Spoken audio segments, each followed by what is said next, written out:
Doctor बीना चतुर्वेदी के लघु कथा संग्रह घूंघट से सुनिए कहानी चाबी का गुच्छा। इस कहानी की नायिका निर्मला के कमर में लटके चाबी के गुच्छे को देखकर पति ने व्यंग्य करते हुए उससे कहा, तुम्हारी शादी मुझसे हुई थी, चाबी के गुच्छे से नहीं। सुनिए कहानी चाबी का गुच्छा। प्यार पर किसी का बस नहीं चलता। सुदर्शन को अपने पड़ोस में रहने वाली निर्मला से प्यार हो गया था। एक दिन मौका पाकर सुदर्शन निर्मला से पूछ बैठा था कि क्या वह अपनी जिंदगी और दिल में उसको स्थान दे पाएगी। निर्मला ने मुस्कुराते हुए हामी भर दी थी।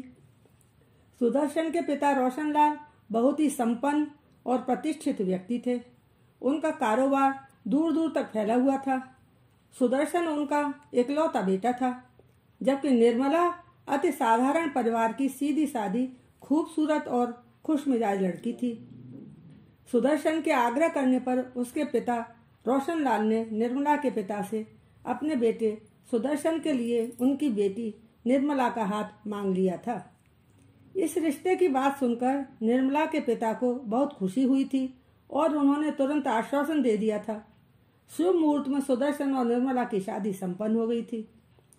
सुदर्शन की मां का स्वास्थ्य ठीक नहीं रहता था, अतः बहू के घर में आते ही सासू मां ने निर्मला से कहा, बेटी अब तुम ही हमारे घर की मालकिन हो, अतः घर की चाबी का गुच्छा तुम्हारे सुपुर्द करती हूँ। तुम घर की लाज रखना। ससुराल में नौकर चाकरों की कोई कमी नहीं थी, अतः निर्मला को कोई काम धाम तो करना ही नहीं पड़ता था। निर्मला अपनी कमर में चाबी का गुच्छा लटकाकर बड़ी शान से घूमती रहती थी। एक दिन सुदर्शन ने व्यंग करते हुए निर्मला से कहा था, निर्मला मुझे चाबी के गुच्छे से बहुत ईर्ष्या होती है। ऐसा लगता है कि तुम्हें मुझसे कहीं अधिक इस चाबी के गुच्छे से प्यार है। निर्मला ने मुस्कुराते हुए जवाब दिया था, सुदर्शन मैं इस घर की बहू हूँ और ये चाबी का गुच्छा इस घर का है। इसी वजह से माँ जी ने इसे मुझे दिया है, फिर मैं इसे कमर में लटका कर क्यों न घूमूं।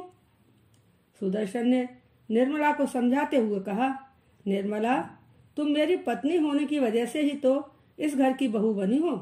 तुम्हारी शादी मुझसे हुई है, इस चाबी के गुच्छे से नहीं।